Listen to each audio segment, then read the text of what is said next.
Doctor, नानी अम्मी ठीक तो हो जाएगी ना? मैंने जहर तो निकाल दिया है, मगर कुछ कह नहीं सकते होश कब तक आएगा। ऐसे केसेस में कभी कभी पेशेंट कोमा में भी चला जाता है।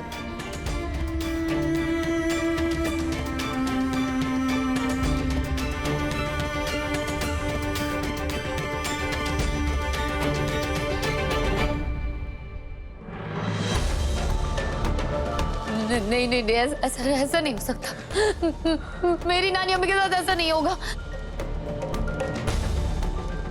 हम किसी बड़े अस्पताल में जाकर नानी अम्मी का इलाज कराएंगे। अम्मी, नानी अम्मी बिल्कुल ठीक हो जाएंगी। हाँ, अर्ली ट्रीटमेंट दे दिया गया है इबादत जी, आपके सामने ये एंटीडोट भी दिए हैं। जो इलाज मैंने किया है वही सेम इलाज हॉस्पिटल में भी दोहराया जाएगा। तो कोई दूसरे हॉस्पिटल में जाने की जरूरत नहीं है।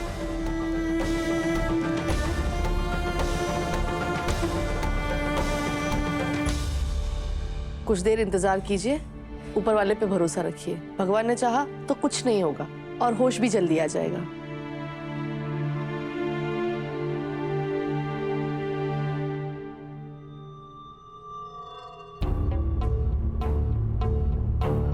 हाँ हाँ, डॉक्टर बिल्कुल सही कह रही है इबादत।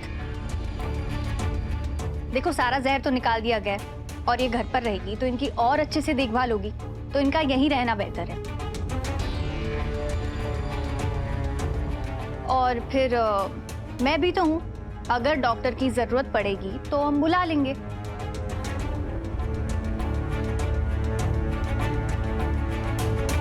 कश्यप बिल्कुल ठीक कह रही है, डॉक्टर्स तो हैं ही।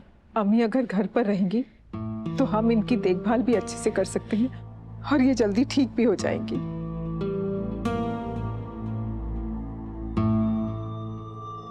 अम्मी, अम्मी मुझे तो ये समझ में नहीं आ रहा है कि सांप हमारे घर में कैसे आया।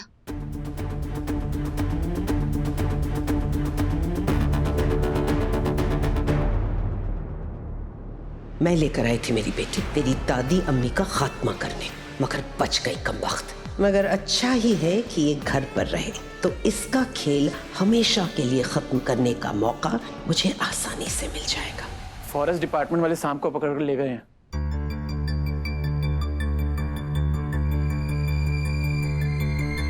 और उन्होंने बोला कि क्या कहा? उन्होंने बोला कि वो जो सांप हमारे घर में था वो बहुत ही जहरीला और रेयर सांप है, उसका यहाँ पर होना इम्पॉसिबल है।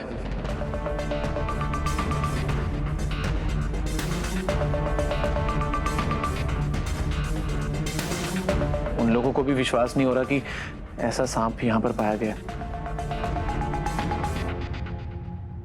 इसका मतलब वो खुद नहीं आया, उसे कोई इस घर में लेकर आया।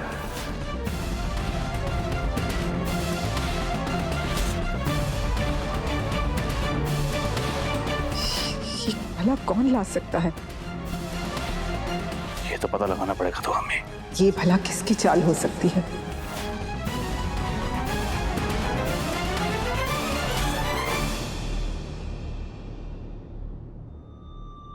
चाल तो तेरी बेटी की है, जो खुद आस्तीन का सांप है। दुआ, इसने मेरी बेटी की जान लेने की कोशिश की है, मगर ऊपर जाएगी तेरी माँ हमीदा।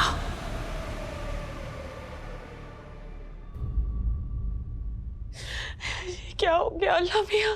इबादत को रास्ते से हटाने की कोशिश में मेरी नानी अम्मी को मौत के मुंह में धकेल दिया।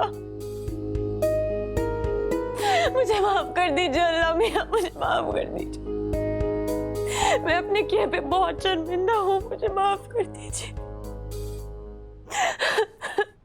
अरे तुम्हें शर्मिंदगी नहीं मन्नत, खुशी होनी चाहिए।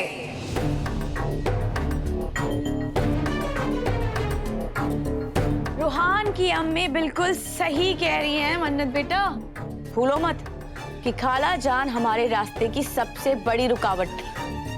हमेशा उन्होंने इबादत का साथ दिया। मैं तो अल्लाह मियाँ से यही दुआ करती थी कि अल्लाह मियाँ उन्हें जल्दी उठा ले। चलो, ऐसा नहीं हुआ तो क्या हुआ, कम से कम उन्होंने बिस्तर तो पकड़ लिया। पर देख लेना, बहुत जल्द मेरी ये दुआ कबूल हो जाएगी। आपकी हिम्मत कैसे हुई नानी अम्मी के बारे में इतने गंदे अल्फाज अपनी जुबान से निकालने की? आपको आपको शर्म नहीं आती? एक बात मेरे कान खोल के सुन लीजिए,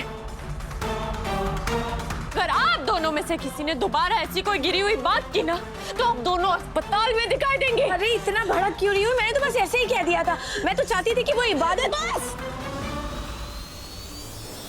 इबादत का नाम नहीं सुनना चाहती मैं। ये जो कुछ भी हुआ है ना, मेरी वजह से हुआ है। उस शाम को इस घर में मैं लेकर आई थी, मगर नानी अम्मी को कोई भी तकलीफ पहुंचे ये मैं नहीं चाहती। तुम क्या चाहती हो वो मुझसे बेहतर कोई नहीं जानता मन्नत।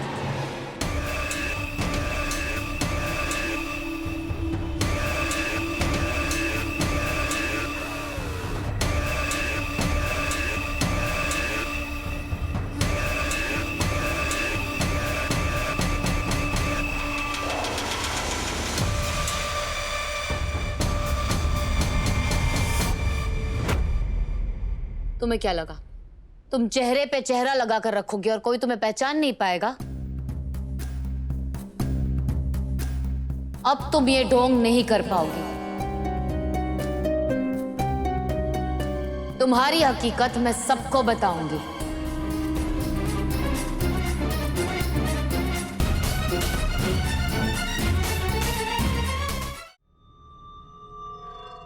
आप कुछ करने से पहले क्यों नहीं सोचती है? आपका ये कारनामा हमें जेल भी भेज सकता है। हम आप क्या करें? इतना बच बच के चलने के बाद भी उस बुढ़ी ने आपको देख लिया। तो अल्लाह का शुक्र है वो कोमा में चली गई, वरना सबको सब कुछ उगल देती कि हम किस मकसद से आए हैं यहाँ। हम क्या करेंगे? मुझे खुद समझ में नहीं आ रहा। मीरा बेगम को होश आ गया ना तो लोग मारे जाएंगे। आप समझ रही ना मैं आपको क्या बोल रही हूँ? हमीदा बेगम को होश नहीं आएगा तो हमारा सच किसी को बताने का सवाल ही नहीं उठता। होश आने से पहले मैं हमीदा बेगम का सर कलम कर दूंगी, मार दूंगी उस औरत को। अब जज्बात में मत आ जाइए, छोड़िए इसे। सर कलम नहीं करना पड़ेगा। हमीदा बेगम का मुंह बंद कराने का सिर्फ एक ही तरीका है।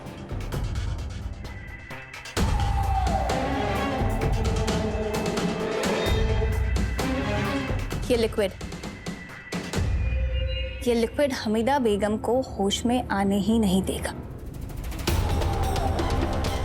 हर दिन ये दवा हमीदा बेगम को इंजेक्शन के थ्रू दी जाएगी और फिर हम इस दवा में जहर भर देंगे। फिर क्या, हमीदा बेगम अल्लाह मियां को प्यारी हो जाएगी।